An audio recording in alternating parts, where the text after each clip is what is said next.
सीमावर्ती इलाकों में चला बड़ा सर्च ऑपरेशन। घुसपैठ व ड्रोन की साजिश रचने की आशंका। सुरक्षा बलों ने कई इलाकों में खंगाला चप्पा चप्पा।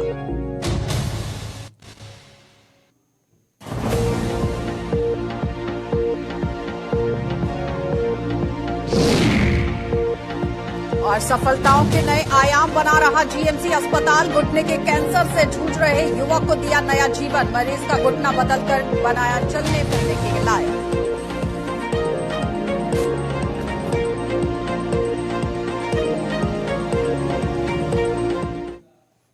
नमस्कार, बुलेटिन में आपका स्वागत है। मैं हूं आपके साथ आशा सरमाल। चलिए शुरुआत करते हैं जम्मू कश्मीर से जुड़ी खबरों की। सबसे पहले आपको नेशनल हाईवे की खबर दिखा देते हैं, जहां पर आप देखिए जम्मू श्रीनगर हाईवे पर वाहनों की आवाजाही को सुचारू रूप से चलाने के लिए यूटी प्रशासन के दिशा निर्देश यहां पर मिलने पर आप देखिए रामबन जिला प्रशासन द्वारा आज भी हाईवे को यातायात के लिए बंद रखा गया है। और जम्मू श्रीनगर हाईवे आज जहां 24 फरवरी को भी बंद रखा गया था, आपको बताते चले, लेकिन अब किस तरह से यहां पर हालात जो है वो बदल चुके हैं, क्योंकि आज महज 3 मार्च है और 3 मार्च के दिन में भी किस तरह से हालात जो है वो बदले हुए हैं। और काम लगातार वहां पर युद्ध स्तर पर जारी है और 10 मार्च को भी यही प्रक्रिया दोहराई जाएगी। तो करीब 2 महीने से रामबन में विभिन्न जगहों पर बार बार पस्सियां गिरने के कारण हाईवे पर वाहनों की आवाजाही बुरी तरह से प्रभावित हो रही है और इसके कारण यहां जम्मू श्रीनगर के लोगों के साथ साथ पर्यटकों को भी दिक्कतों का सामना करना पड़ रहा है। तो साफ तस्वीरों में आप देख सकते हैं किस तरह से यहां पर 24 फरवरी को ये काम लगाया गया था। उस वक्त भी एक बड़ी पस्सी जो है वो नीचे गिरी थी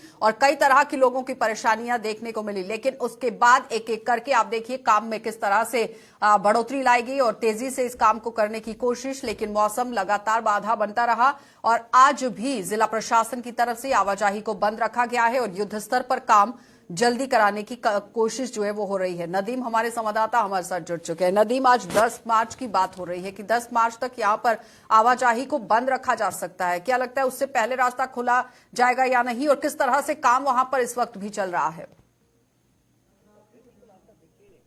जब हम देखते हैं क्योंकि श्रीनगर जम्मू हाईवे पर ड्राइवर करते हैं, काफी परेशान होते हैं, तब जब सरमाद की बात बर्फबारी कुछ अब की नहीं मिला। हमने देखा खराब मौसम जम्मू नेशनल हाईवे कई बार बात हुआ पर कई जगहों पर बरसात तो कहीं, इस वजह से हम ये जो रोड होकर रह गई और इसी तमाम चीजों को मद्देनजर रखते हुए इंतजामिया की जानिब से फैसला लिया गया कि रोड की हम मेंटेनेंस करेंगे ताकि डबल क्रॉसिंग रोड पॉसिबल हो। और इसीलिए हमने देखा कि पिछले जब हम फ्राइडे की बात करें तो रोड को बंद रखा गया था। क्यों? क्योंकि रोड की मेंटेनेंस होगी। बराबर 24 घंटे का टाइम लिया जाता है, 6 बजे से 6 बजे तक रोड बंद रहती है और आज भी सुबह 6 बजे गाड़ियों की आमद को बंद कर दिया गया था और कल सुबह 6 बजे तक यह सिलसिला चलेगा। और इस भी जो 24 घंटे का वक्त है इसमें रोड मेंटेनेंस होगी और आने वाले वक्त में ये मार्च 10 को भी होगा, लेकिन कंक्लूड उसी दिन नहीं होगा। अगर पॉसिबिलिटी हुई कि रोड हमारी मोटरेबल हो गई और अच्छी रोड हो गई, स्मूथ सरफेस हो गई, तो गाड़ियों को नदीम, ये बताइए कि हर हफ्ते शुक्रवार का दिन रखा जाता है या सिर्फ जब अभी यहाँ रास्ता बंद है उसकी वजह से इस तरह से काम जो है वो किया जा रहा है?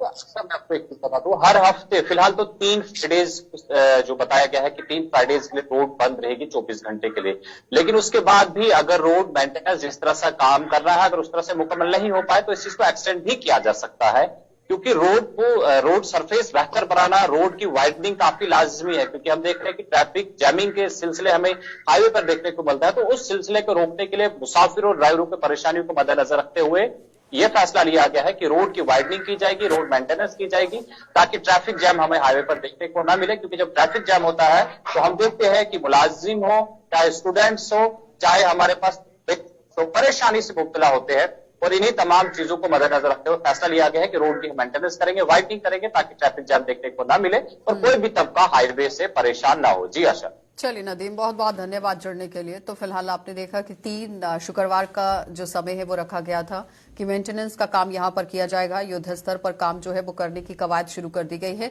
लेकिन अब देखना ये होगा कि कब तक ये पूरी निजात आम जनता को मिलेगी। आगे बढ़ जाते हैं, अब आपको सांबा लिए चलते हैं, जहां पर जम्मू के सांबा सेक्टर के कई सीमावर्ती इलाकों में आज सर्च ऑपरेशन चला दिया गया है और सीमा पार से होने वाले घुसपैठ और ड्रोन की साजिश की आशंका के चलते सीआरपीएफ, पुलिस और एसओजी की टीम मौके पर पहुंची है और इन इलाकों को चप्पे चप्पे पर आप देखिए किस तरह से खंगालने की कोशिश हुई है। तो सर्च ऑपरेशन यहां लालाचक, जराई, चकमा, दुलमा और बेई नाले के पास ये चलाया गया है। यहां पर आप देखिए साफ तस्वीरों में किस तरह से सर्च ऑपरेशन सुरक्षा बलों की तरफ से चलाया गया है। और आपको ये भी बताते चलें कि सीमा पार से आशंका यहां घुसपैठ की है, जिसे मद्देनजर रखते हुए ये सर्च ऑपरेशन लगातार जारी कर दिया गया है।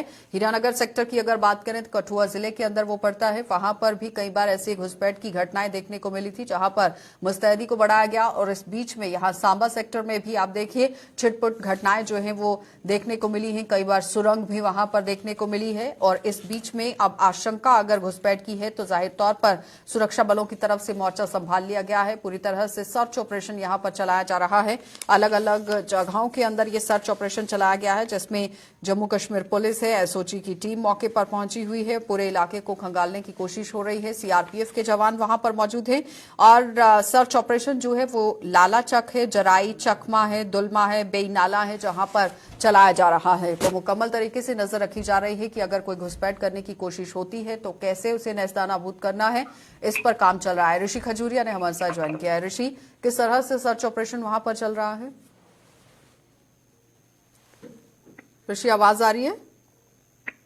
जी बिल्कुल। जिला सांबा के अंतर्राष्ट्रीय सीमा का जो इलाका राजपुरा तहसील का है, उन्हीं के कुछ अलग अलग इलाकों में जो ये सर्च ऑपरेशन चलाया गया, जिसमें एसओजी और सीआरपीएफ की टीमें शामिल हैं।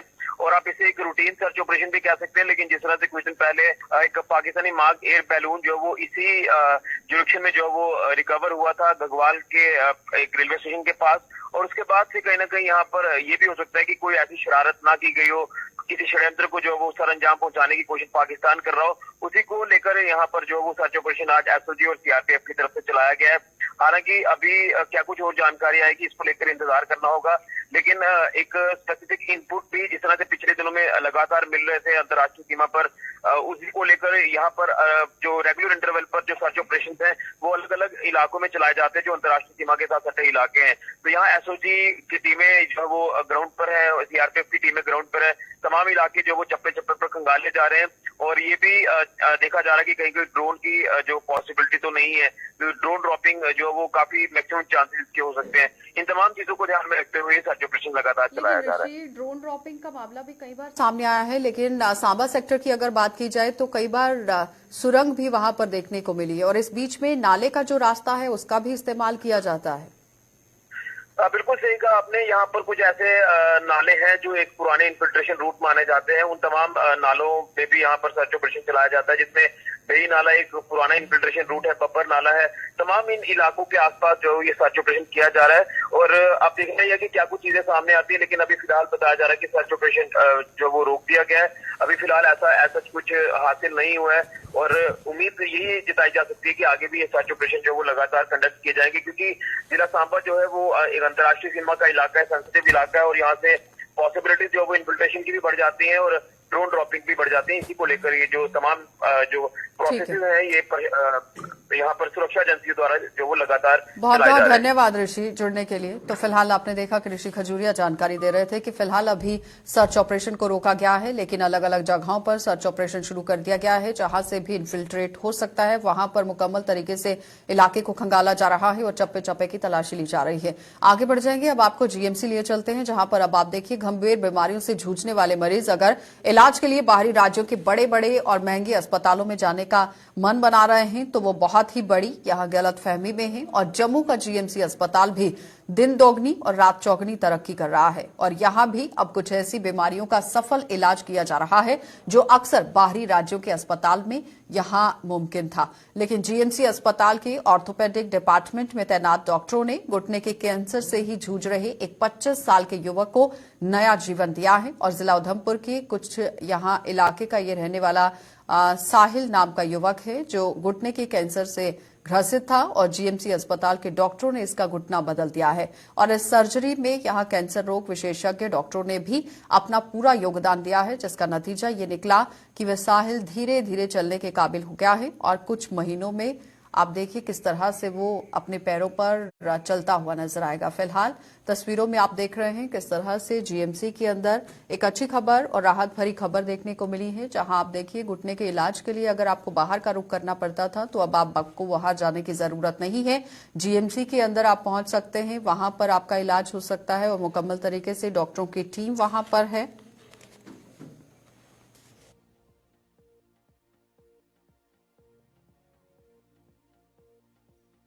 फिर इनका हमने सीनियर अपने डॉक्टर संजीव गुप्ता सर हैं, उनको हमने दिखाया। उन्होंने इनका एक एमआरआई स्कैन कराया घुटने का। उसमें पता चला कि इनको कैंसर है, ऑस्टियोसार्कोमा ऑफ द बोन, जो कि हड्डी का कैंसर होता है।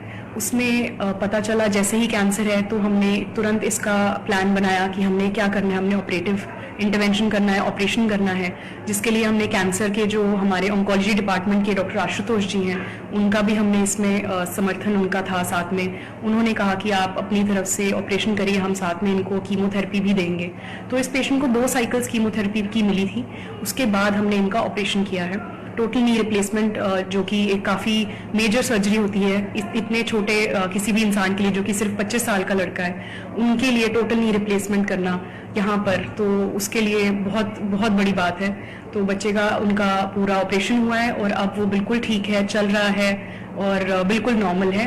तो मतलब मुझे लगता है कि ये चीज़ जितनी जल्दी जांच में पता चली है और जितनी जल्दी इसका इलाज हुआ है, तो उसी वजह से आज ये बच्चा बिल्कुल ठीक है। यहाँ पर इलाज बहुत अच्छा रहता है। जो लोग आते हैं, कितने सारे लोग आते हैं, हम कितने लोगों को देखते हैं, ऑपरेशन होता है, बिल्कुल ठीक होकर जाते हैं, खुश होकर जाते हैं और अपना मतलब सब लोग देखते हैं आयुष्मान में है, सब कुछ फ्री होता है, एक पैसा अपनी जेब से नहीं खर्चा होता है। तो बहुत ही अच्छी सुविधाएं यहाँ पर। कुछ लोग बाहरी रुख करते हैं कि बाहर जाके हम इलाज कराएंगे। जी, अब जो यहाँ पर मुझे लगता है कि सुविधाएं बिल्कुल सब कुछ उपलब्ध है यहाँ पर। तो यहाँ पर सब कुछ ऑपरेशन वगैरह होते हैं। सारे हमारे जितने भी बड़े बड़े डॉक्टर साहब हैं, डॉक्टर संजीव गुप्ता सर हैं हमारे एचओडी, और डॉक्टर आशुतोष सर हैं ऑन्कोलॉजी में, और हमारे डिपार्टमेंट के बाकी जितने बड़े सब लोग हैं, और यहाँ पर सब कुछ ऑपरेशन होते हैं। ऐसा कुछ नहीं है जो यहाँ पर नहीं हो सकता है। तो मेरी राय यही है कि जो भी यहाँ पर आते हैं, अपने दिमाग से ये चीज़ बिल्कुल सुनी सुनाई बातों पर विश्वास ना करें। तो अपना दिमाग है, बिल्कुल आप विश्वास के साथ आएंगे तो आपका सबका काम भी अच्छे से होगा और हमारे साथ भी सब अच्छे से रहेगा।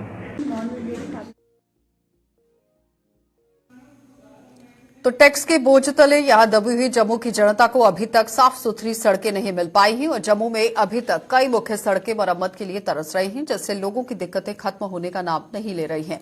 तो टूटी फूटी सड़कें कई हादसों का सबब बन रही हैं और प्रशासन लंबी ताने सोया हुआ है। इस मामले को लेकर आखिर प्रशासन यहां पर क्यों लापरवाह है और क्यों आखिर यहां पूरी तरह से काम नहीं हो पा रहा, मरम्मत का कार्य अभी तक क्यों अधर में लटका हुआ है, ये बड़ा सवाल बनता जा रहा है। लेकिन आप देखिए, जो एक बड़ा दावा पेश किया जाता है विभाग की तरफ से भी कि मुकम्मल तरीके से सुविधाएं आम जनता को दी जा रही हैं, और सरकार की तरफ से भी एक बड़ा दावा सामने रखा जाता है जहां पर ये बताया गया है कि मूलभूत सुविधाओं का बिल्कुल भी अभाव नहीं है। तो साफ तस्वीरों में आप देख सकते हैं कि सड़क की मरम्मत का कार्य किस तरह से अधर में लटका हुआ है, जिसका खामियाजा आम लोगों को भुगतना पड़ रहा है और कई बार हादसे भी यहां पर पेश आ रहे हैं। ऋतिका हमारी संवाददाता हमारे साथ जुड़ चुकी है। ऋतिका, किस तरह से वहां पर काम चल रहा है, क्योंकि जो तस्वीरें बयां कर रही हैं वो कुछ और ही दिखा रही हैं।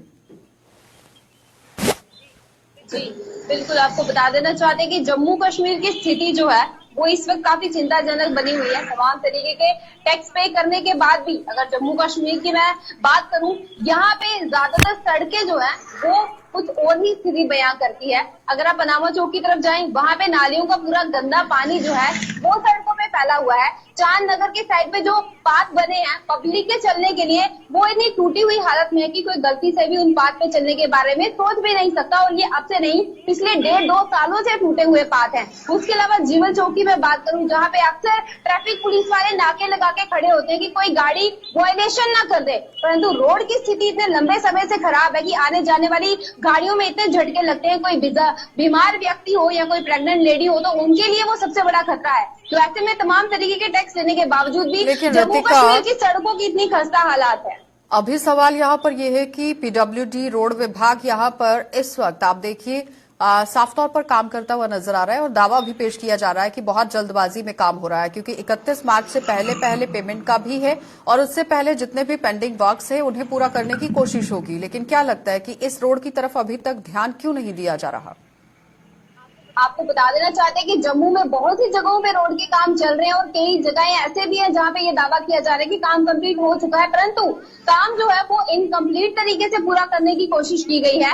कई जगहें ऐसी हैं जहां पे छोटे छोटे पुलों का निर्माण किया गया है, क्योंकि वहां पे बड़े बड़े नाले पड़ते हैं रोड के साइड पे, लेकिन उन पुलों को बनाने के बाद रोड से जहां से जुड़ाव पड़ता है वो जगहें इतने गलत तरीके से बनाई गई है कि आते जाते गाड़ियों के टायर के पंक्चर होने का खतरा भी बना रहता है। यानी कि इनकम्प्लीट वर्क है जम्मू कश्मीर की सड़कों का, और ऐसे में लोगों का रोष जो है वो हमें देखने को मिलता है। बहुत बहुत धन्यवाद रितिका जुड़ने के लिए। तो फिलहाल आपने देखा कि रोष आम जनता का देखने को मिल रहा है, जिसकी वजह से आप देखिए काम होता हुआ नजर नहीं आ रहा है, जिसके बाद आम जनता का रोष बिल्कुल भी जायज यहां पर देखा गया है। रोड विभाग को ध्यान देने की जरूरत है, प्रशासन को भी ध्यान देने की जरूरत है कि जहां आम जनता को सुविधाएं नहीं मिल पा रही हैं फराहम कराई जाए। आगे बढ़ जाएंगे। अब आपको सरकार द्वारा खेलों को बढ़ावा देने के लिए बड़े पैमाने पर प्रयास किए जा रहे हैं, जिसके तहत खिलाड़ियों को खेलों का बेहतर बुनियादी ढांचा मुहैया करवाया जा रहा है ताकि खिलाड़ी अपने खेल प्रतिभा को निखार सके। तो उसी उद्देश्य को लेकर यहां जिला पुंछ के ही इंडोर स्टेडियम में भी बॉक्सिंग रिंग का निर्माण कर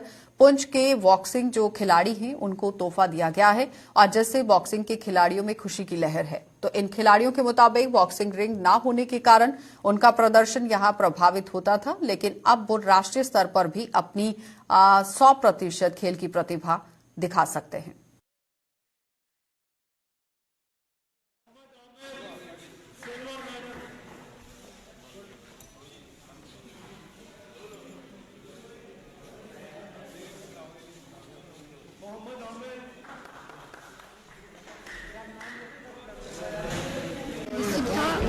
हमें देख के बहुत अच्छा लगा, क्योंकि ये एक्टिविटी हुई हमारे स्टेडियम में। पहले तो हमारा रिंग नहीं था और हमें बहुत प्रॉब्लम फेस करनी पड़ती थी। जैसे हम स्टेट लेवल खेले, नेशनल लेवल तक हम खेले, तब हमें बहुत सारी प्रॉब्लम फेस करनी पड़ती थी क्योंकि रिंग नहीं था, तो हमें एक्सपीरियंस लेना कि कैसे खेले हम। तो अभी बहुत अच्छा हो गया कि हमारे पास रिंग है, सब चीज़ अवेलेबल है, तो आगे हम 100% तो देंगे। वैसे हम पहले भी देते थे क्योंकि हमारी प्रैक्टिस जो है शाम को डेली रूटीन में हम करते हैं। तो थैंक यू। हमें पहले कुछ भी नहीं था, मतलब कुछ ग्राउंड भी नहीं था, खेलते थे, रिंग भी नहीं थी। आज मैं बड़ा अच्छा फील हुआ, इनमें भी खेला, मतलब सबको अच्छा लगा और अब आगे ऐसी अच्छी हम अपना आगे 100% देंगे। पहले भी हम 100% देते थे, पर फिर भी हमें ग्राउंड की दिक्कत थी, सबकी दिक्कत थी। अब हम सब चीज़ें हमें प्रोवाइड की गई हैं, तो हम अपना बेस्ट ही देंगे। जैसे कि अभी डिस्ट्रिक्ट चैंपियनशिप बॉक्सिंग हो रही है, हम एक बॉक्सिंग टूर्नामेंट का ऑर्गेनाइज करवाने वाले हैं। और जैसे कि बॉक्सिंग रिंग का बोला जाता है कि हम जो जे स्पोर्ट्स काउंसिल है तो उनका बहुत शुक्रिया अदा करते हैं जिन्होंने बॉक्सिंग रिंग हमें यहाँ प्रोवाइड की है पुंछ में, क्योंकि पुंछ में बहुत ज़्यादा टैलेंट है। जिस भी हद तक देखा जाए, चाहे वॉलीबॉल हो, बॉक्सिंग हो, खो खो हो, कबड्डी हो, हॉकी हो, कोई भी हो, मतलब हम लोगों के पास जो इंफ्रास्ट्रक्चर है उसकी कमी है और वो भी स्पोर्ट्स काउंसिल हमें हर एक चीज़ प्रोवाइड कर रही है। इन फ्यूचर हम और भी मेहनत करेंगे और भी बच्चे यहाँ से आपको नेशनल खेलने के लिए मिलेंगे।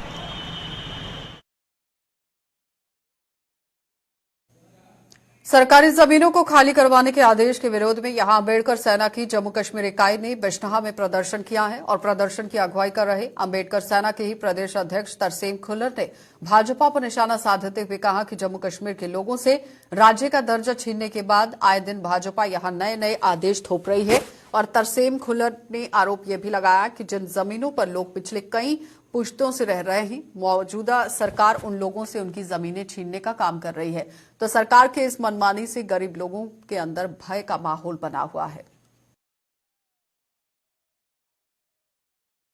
भारतीय जनता पार्टी के द्वारा हमारी रियासत को तोड़ मरोड़ किया गया है, तब से ये हमें रोज की सुबह में कोई ऐसी दिशा देते हैं जिससे हमारे अवाम के लोग जो है परेशान रहते हैं। अभी अभी आप देखिए, कुछ दिन पहले ही इन्होंने हमारी जो रोशनी एक्ट से जो लैंड्स हमारे लोगों की हुई थी उसमें जो भी चार्जेस गवर्नमेंट को चाहिए थे हमने वो पे किए थे। अब उन जमीनों को ये गवर्नमेंट जो है तहसीलदार के माध्यम से उन बैरिकेटिंग कर रही है और उन जमीनों को निकाल रही है। स्टेट लैंड को भी ऐसा ही कर रही है और ऐसा ही ये जो कस्टोडियन की जमीन है उनको भी कर रही है। ये जमीनों में हमारी 3-3, 4-4 पुश्ताना हो चुकी हैं।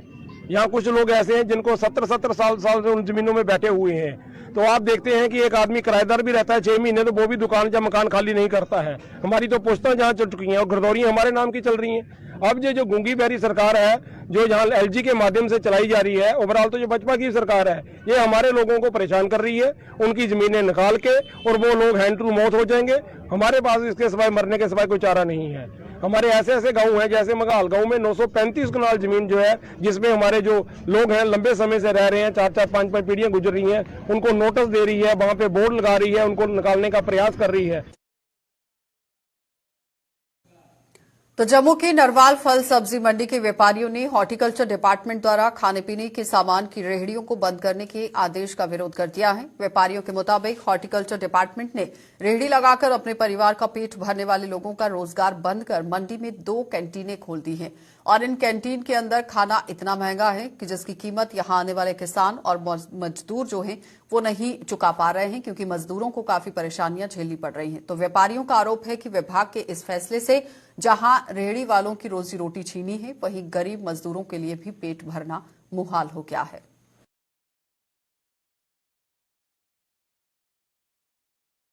तो ये हॉर्टिकल्चर का कसूर है कि इसका रेट होना चाहिए था। एक प्लेट, एक खाना, एक टाइम का 80 रुपये रेट है। मैं समझता हूँ कि ये मजदूर 200-300-400 रुपये कमाता है, घर से दूर आया है, गांव से काम करने के लिए आया है, तो 400-500 कमाता है, 3 टाइम की रोटी खाएगा तो उसका 250 रुपये वो चले जाएगा। चाय का कप 10 रुपये है, कैंटीन का रेट कम से कम 7 रुपये रखना चाहिए था। लेकिन मैं कह रहा हूँ कि ये मजदूर आदमी कहाँ जाएंगे। अभी जो रेडियो लगी थी, ये हॉर्टिकल्चर ने बिल्कुल बंद करा दी। मेरे को समझ नहीं लगा इसका कारण क्या है। 1-2 कैंटीनें खुली हैं यहाँ पर, हमको कम से कम 15 कैंटीनें चाहिए। हमारी सब्जी मंडी और फ्रूट मंडी में 15 कैंटीनें चलेंगी तो 10-15 हज़ार जो आदमी लोग आते हैं वो खाना खा सकते हैं। सुबह 3 बजे 2:30 बजे यहाँ मंडी स्टार्ट होती है, चाय पानी जो खाते हैं लोग, मजदूर काम करेगा या अपनी खाना बनाएगा या चाय बनाएगा। 10,000 बंदा, 15,000 बंदा, 20,000 बंदा श्रीनगर से, भद्रवाह, किश्तवाड़, पुंछ, रजौरी यहाँ से लोग आते हैं। रेहड़ियाँ बंद हो गई हैं, जिसका खाने का रेट है 30 रुपया प्लेट। एक टाइम का 30 रुपया प्लेट है। चावल रोटी वो सभी देते हैं रेहड़ी वाले, चाय वाले।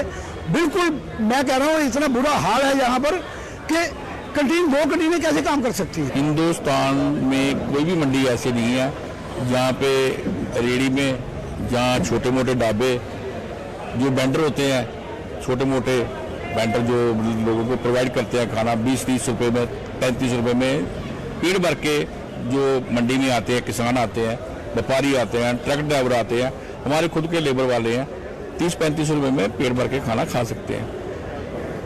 मेरे को समझ नहीं आता ये क्या प्रॉब्लम है। अपनी जो हमारा हॉर्टिकल्चर डिपार्टमेंट है, भी इनको लगाने नहीं दे रहे।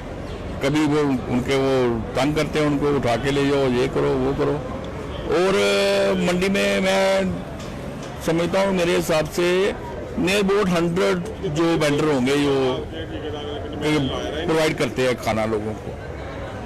100 के साथ जो एक भी वेंडर है, एक वेंडर के साथ 10 बंदे जुड़े हुए हैं।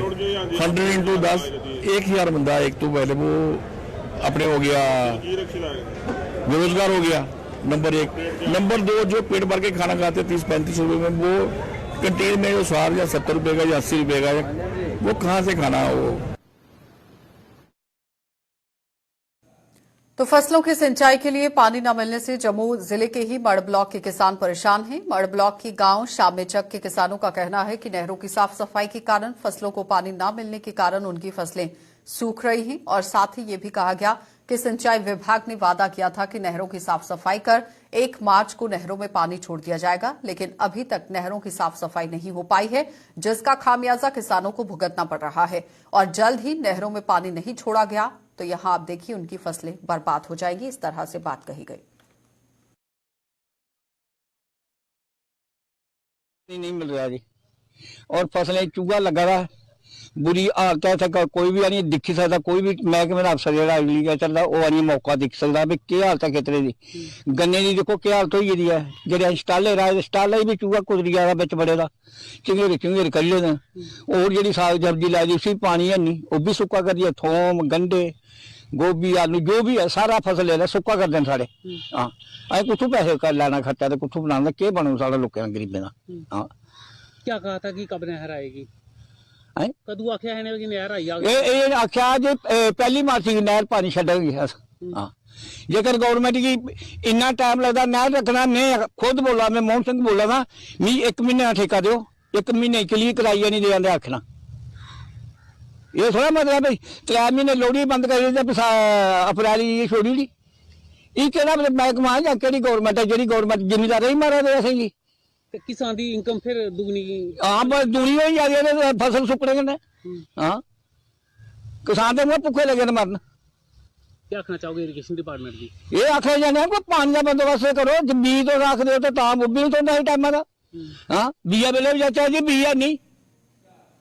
चलिए बुलेटिन में फिलहाल इतना ही। देश और दुनिया की खबरों के लिए आप बने रहिए गुलिस्तान न्यूज के साथ।